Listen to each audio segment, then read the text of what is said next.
How's it going, guys? Chris here. Today we're going to be looking at people regretting buying a home because people can't afford mortgages. It's the common thing of a mortgage is sort of a trap. You think about it like in Australia, your average house you're spending at least $1,000 a week on your mortgage repayments for 30 years. Like that's a trap. That's insane.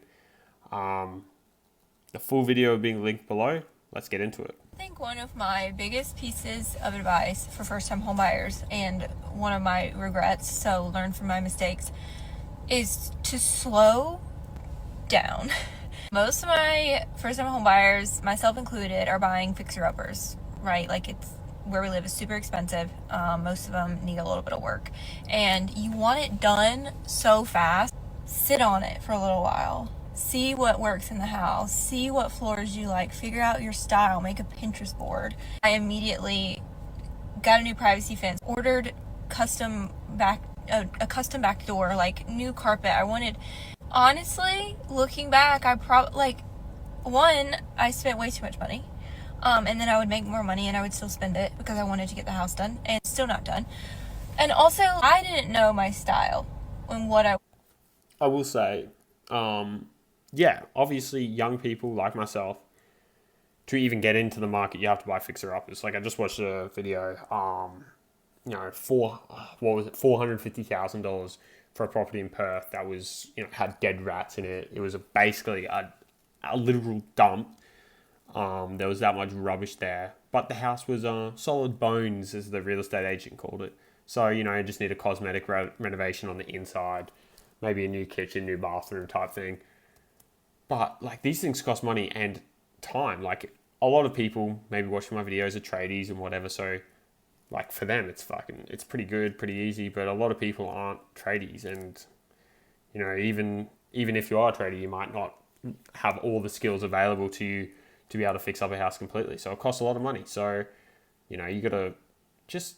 I think a lot of young people, especially like myself, need to just sit back and think about what they're buying. Like obviously, a house is a big purchase, and rushing into it isn't the smartest move. wanted. So now looking back, I would honestly change a lot of what I did. Even if you have it, don't spend all your money, please.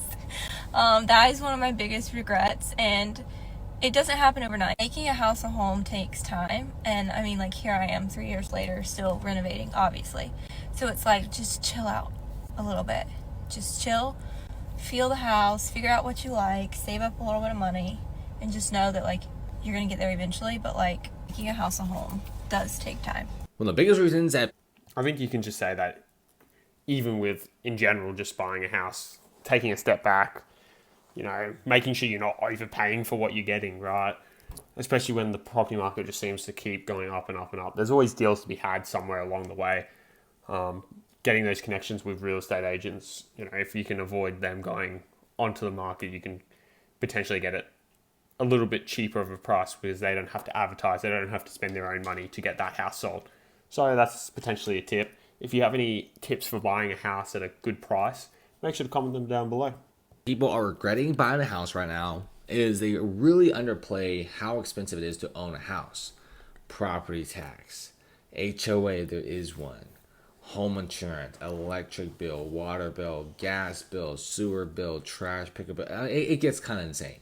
Okay, check out this house in Thousand Oaks, California. $739,000. It's very expensive for a very small house. But nevertheless, guess how much you're paying? $677 a month in property tax, $250 a month on home insurance. Utilities are a lot. Internet's $100. It's expensive. Once you start adding things up, it gets really pricey, and people. That's 100% true. In Australia, it's your mortgage is the minimum you're going to be paying. I just did a video on renting versus buying, and if you're purely doing it as a financial means, renting and investing the difference will give you a better outcome in the long run. However, just buying a house is just this setting roots type feeling. So for a lot of people, it's a thing they're going to do. No matter how much people might say, oh, it's actually less financially responsible to do that. It's just a thing people are going to do, and that's fair enough. But understanding how much it's costing you in terms of all those things: rates, insurance, mortgage, interest, insurance. I already said insurance.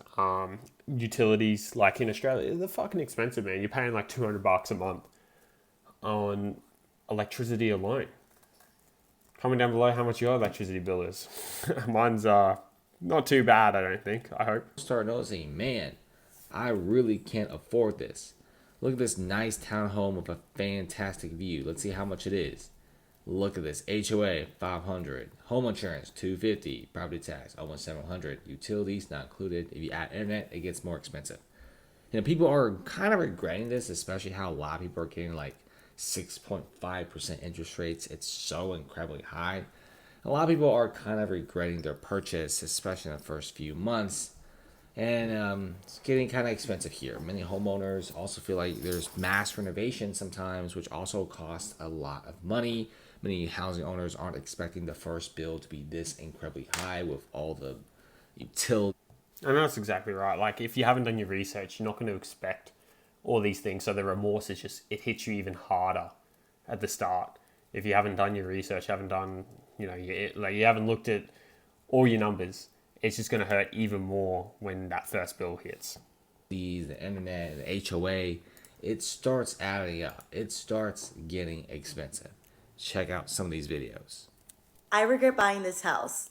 That's what I've been thinking every single day for like the past 2 months. It has been hell, and I lost control, and I was just able to gain back control. There's nothing that sucks more than working so hard to achieve a goal like this, and to not even feel at home in my own house is absolutely heartbreaking. Like, I worked so hard for this house, and I've been homeless before, and I should be grateful, and I am, but with everything going on, it's kind of hard to, but I'm ready, and I have a mindset to completely take ownership of this house and move forward from here on out. I wanted to do everything at once, which was a big mistake. Every single house owner that I've spoken to just told me the same thing. It's a process, it's baby steps, and you're not gonna get everything done in one day. Give yourself grace, just focus on the things you need to focus on, and the rest will fall into place. We bought our house 7 years ago. It'll be 8 this year. And at the time, there were only 4 of us. And we moved in a couple of months later, found out I was pregnant with our youngest. So now there's 5 of us. But when we toured this house, one thing that I didn't love about it was the laundry room. I don't even want to show the whole thing, but it is very small. And it's kind of like a catch-all for everything for us. But at the time, I was like, well, I don't hang out in here a lot. Like, it's fine. I could just shut the door. Not a big deal. Well, it turns out I do a crap ton of laundry now, so I feel like I'm always in here, and it drives me nuts. And there's nothing I can do about it.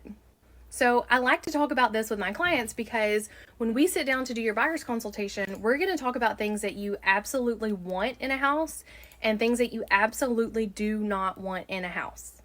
Most people only spend like 3 to 5 years in their first house, and then they will sell it and they will upgrade. And that's, the cycle of being poor basically is doing that. But yeah, the big thing is, people, they don't do the numbers. Yep. Okay. And then when they move in, they want everything done all at once. So they spend way too much money instead of sitting down and really doing the numbers, figuring out what they want. And then the third thing is, okay, even before you buy the house, make sure you bloody like the house enough, or you can fix the things that you don't like about the house. If you don't like the floor plan of the house or the sizing of the rooms, those things are pretty hard to change, right? So unless you're gonna, knock down, rebuild, you probably want to make sure you like what you're buying, right? Comment down below what, if you bought a house and you like what you got or you have regret, let me know. But if you're like me, you decide, no, I'm going to stick it out. I want to be here until I pay the house off. And so you're there for several years. I think what starts to happen is when you've toured 20 or 30 houses and you still haven't found the one, you just start to get impatient and you go, you know what, I'll settle for it. It's fine. It's not that big of a deal. And then you're there for several years and it does turn into a big deal. So part of that buyer's consultation is just to have a really honest conversation and just be patient. Like I always tell clients that the right house will come along at the right time. It will happen when it's supposed to. You can't rush it. Just be patient. And it'll work out the way it's supposed to work out. Also, if anyone can explain to me how I'm supposed to correctly sort laundry, because I'm... And that's exactly right. Like, if you're rushing into buying a house, what ends up happening is you buy something that's less desirable. And obviously there is a lot of FOMO, especially in Australia, of getting into a house as quickly as possible. And, just, taking a few deep breaths and like really, making a smart decision on your house is important, because at the end of the day, yes, it's your biggest purchase. 2, you're probably going to be living there for 5+ years. And 3, what happens if it doesn't go up in value? What happens if the only reason you bought that house was to get in the ladder and it doesn't go up in value? Are you going to be pissed off? 9 times out of 10, people say, yeah, I'll be pissed off. So don't buy that bloody house. I'm going to walk you through why I would never fucking do it again. Specifically in California or LA, and I mean by myself. I signed those documents as a single woman, first and last name, because that's how they do it. If you have a partner that would split that with you, I think that's a completely different story. Again, bought my house by myself in LA. Let's go over the pricing. I bought a townhouse in LA, a 1-bedroom, 1.5 bathroom. It was $465,000. I bought it in 2021 because I thought that was going to be the cheapest thing possible. I had an interest rate of less than 3%. It was 2.99%. Things that I could not have factored in. HOA increasing. My HOA from month 1 went to $299, and then year 3 went to $486. The reason I'm talking about this is because my house is on the market. I am selling it for $535, okay? So I'm going to minus broker's fees, improvements, escrow fees, title insurance, and corrective work or repairs. With that being all added up, my profit at the end of the day for 4 years is $15,206. I put 10% down. That's $46,000, okay?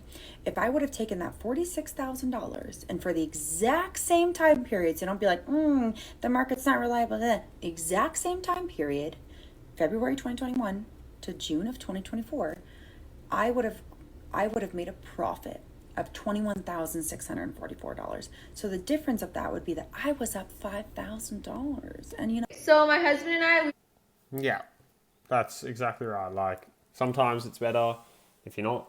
There's no point in rushing in and buying a house because you think it's cheap and think it's the best deal you're ever going to get. Because there's other ways to invest money and make money from your assets. And yeah, like, at the end of the day, a house is a big purchase. Don't fucking rush into it. Think about what you're doing. I'd love to hear what you guys think below. Am I right? Am I wrong? Full video's linked below. Check it out if you want. And I'll catch you guys in the next one. Later.